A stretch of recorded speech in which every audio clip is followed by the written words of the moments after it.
Break બાદ આપનું સ્વાગત છે। સોશિયલ મીડિયા પર ખૂબ ઝેર રેડવામાં આવે છે, વળી આવા ઝેરને ખૂબ લાઇક્સ પણ મળે છે।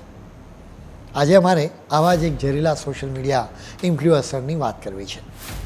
તમે ચોક્કસ જ એનું નામ જાણતા હશો। વાત એલ્વિસ યાદવની છે।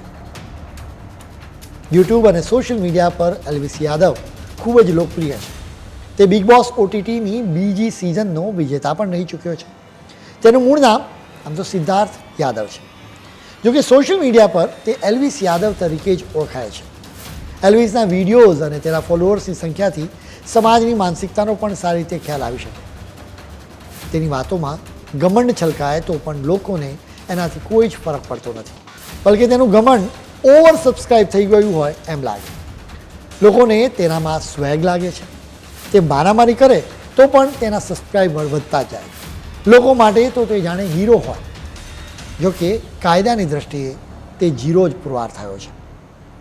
એ કેસમાં ઈડીએ એલ્વિસ, તેના મિત્ર રાહુલ યાદવ અને એક કંપનીની 52 લાખ રૂપિયાની સંપત્તિને ટાંચમાં લીધી। ઉત્તર પ્રદેશના બિજનૌરમાં એક ખેતર અને કેટલાક બેંક એકાઉન્ટ્સને હંગામી ધોરણે જપ્ત કરવામાં આવ્યા। આ મામલો મની લોન્ડરિંગ અને ઝેરના વેપારનો છે।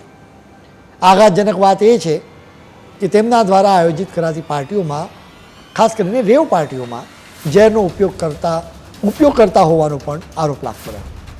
આખા પ્રકરણની શરૂઆત પ્રાણીપ્રેમી સૌરભ ગુપ્તાની ફરિયાદથી થઈ હતી। તેની ફરિયાદ પર નોઈડા પોલીસે ગયા વર્ષે 2 નવેમ્બરે દરોડો પાડ્યો હતો। આ દરોડામાં 5 વ્યક્તિઓની ધરપકડ કરવામાં આવી હતી। તેમની પાસેથી થોડુંક ઝેર અને 9 સાપ પકડાયા હતા। આ મદારીઓએ જણાવ્યું હતું કે આ સાપોનું ઝેર રેવ પાર્ટી માટે છે। આ રેવ પાર્ટીઓમાં લોકો ઝેરનું સેવન કરે છે। આ 5 મદારીઓએ એલ્વિસ યાદવનું નામ લીધું, જેના પછી એલ્વિસની પૂછપરછ કરવામાં આવી હતી। ફરિયાદ કરનારા સૌરભ ગુપ્તા અને તેના સાથીઓ મેનકા ગાંધીની સંસ્થા પીપલ ફોર એનિમલ્સની સાથે જોડાયા છે। આ સંસ્થાની ટીમ એલ્વિસને મળી હતી। આ ટીમના સભ્યોએ એલ્વિસને જણાવ્યું હતું કે તેઓ રેવ પાર્ટી યોજે છે। સેક્ટર 51માં એક બેન્ક્વેટ હોલમાં યોજનારી રેવ પાર્ટી માટે આ ટીમે એલ્વિસ પાસેથી ઝેર માંગ્યું હતું।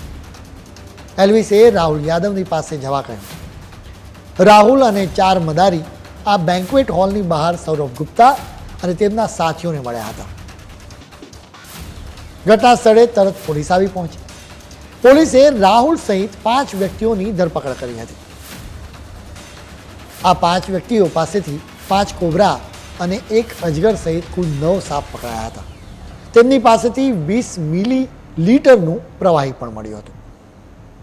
આ પ્રવાહીને ટેસ્ટિંગ માટે લેબોરેટરીમાં મોકલવામાં આવ્યું હતું, જે સાપનું ઝેર હોવાનું બહાર આવ્યું હતું। ઝેરની આ કહાનીનો આટલેથી અંત નથી આવતો। અનેક વિડીયોઝમાં એલ્વિસ સાપની સાથે જોવા મળ્યો હતો। ઈડીએ દાવો કર્યો હતો કે સોશિયલ મીડિયા માટે વિડીયોઝ બનાવવા માટે એલ્વિસ અને રાહુલ યાદવે અનેક દુર્લભ સાપોનો ઉપયોગ કર્યો હતો। આ વિડીયોઝને Sky Digital India Private Limited નામની એક કંપનીને સોંપવામાં આવતા હતા।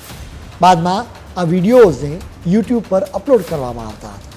ભારતમાંથી કરોડો લોકો એની લાઇક્સ કરતા હતા, જેના કારણે આવા વિડીયોઝ પર જાહેરાતો પણ મળતી હતી। એ રીતે કમાણી કરવામાં આવતી હતી। આવા વિડીયોઝથી વન્ય સૃષ્ટિ માટેના કાયદાનો સદંતર ભંગ થતો હતો। એલ્વિસ એક પછી એક ડાયલોગ બોલવા માટે જાણીતો છે। પોલીસે તેને સાપના ઝેરના કેસમાં બોલાવ્યો ત્યારે પણ તેણે ઘમંડ છુપાવ્યું નહીં। પોલીસ પૂછપરછમાં તેણે સંતોષજનક જવાબો જ આપ્યા નહોતા। તેણે વિચાર્યું હતું કે પોલીસ સ્ટેશનની મુલાકાત એ બગીચામાં ફરવા જેવું છે, એટલે જ આ કેસમાં તેની ધરપકડના સમયે પણ તેનો મિજાજ નહોતો બદલાયો। જોકે તેને જ્યુડિશિયલ કસ્ટડીમાં મોકલાયો હતો ત્યારે તેનું ઘમંડ દૂર થયું હતું। આરોપીઓએ તેના વિશે અનેક ખુલાસા કર્યા હતા। ઝેરના વેપારની તપાસનો રેલો વિદેશોમાં પણ પહોંચ્યો। ઈડીની તપાસમાં બહાર આવ્યું છે કે વિદેશોમાં કરોડો ડોલરના ટ્રાન્ઝેક્શન થયા છે। એલ્વિસે બીજા દેશોમાં ક્લબ ચલાવવા માટે મોટું રોકાણ કર્યું। એલ્વિસના પર્સનલ ખાતામાં પણ ડોલરમાં ટ્રાન્ઝેક્શનના રેકોર્ડ્સ મળ્યા છે। આ ટ્રાન્ઝેક્શન્સ વિશે ઈડીએ માહિતી માંગી, જોકે એલ્વિસ કોઈ જવાબ નહોતો આપી શક્યો। એલ્વિસે પોતાની સોશિયલ મીડિયા ટીમ બનાવી છે, જેના દ્વારા તે પોતાની જાતને પ્રમોટ કરે છે। તે દર મહિને આ ટીમ પાછળ 20 લાખ રૂપિયાનો ખર્ચ કરે છે। જોકે આ 20 લાખ રૂપિયા કેવી રીતે આવે છે એની જાણકારી પણ તે આપી શક્યો નથી. એલ્વિસને હવે 3 વર્ષની જેલની સજા થઈ છે. અથવા તો થઈ શકે છે તે રેવ પાર્ટી માટે ઝેરનો વેપાર કરવા માટે ડેટિંગ એપનો ઉપયોગ કરતો હોવાનો પણ આરોપ છે.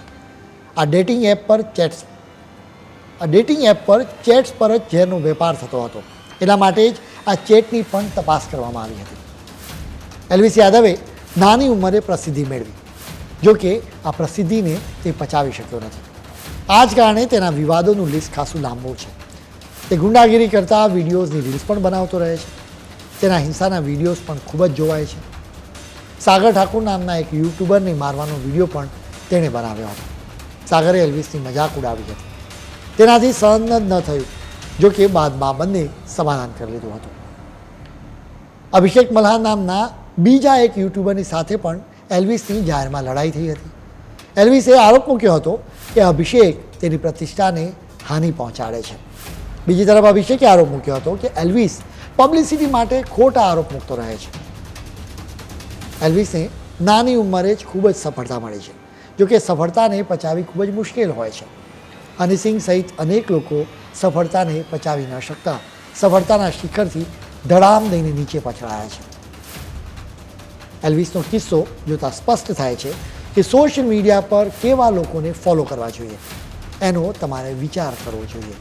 જ્યારે માનસિકતા ધરાવતા લોકોથી બચવું જોઈએ, તેમનાથી ચેતવું જોઈએ, કેમ કે ઓનલાઈન રહેલું ઝેર ક્યારેક ઓફલાઈન છવાઈ જાય અને લોકોના જીવ છીનવી લે એ કહી શકાય નહીં. ખાસ કરીને યુવાનોએ આવા સોશિયલ મીડિયા ઇન્ફ્લુએન્સર્સથી પ્રભાવિત ન થવું જોઈએ. ખેર, આજના ફૂલ સ્ટોપમાં આજે આટલું જ. નવા મુદ્દાઓ સાથે કાલે ફરી મળીશું. ત્યાં સુધી મને રજા આપશો. નમસ્કાર.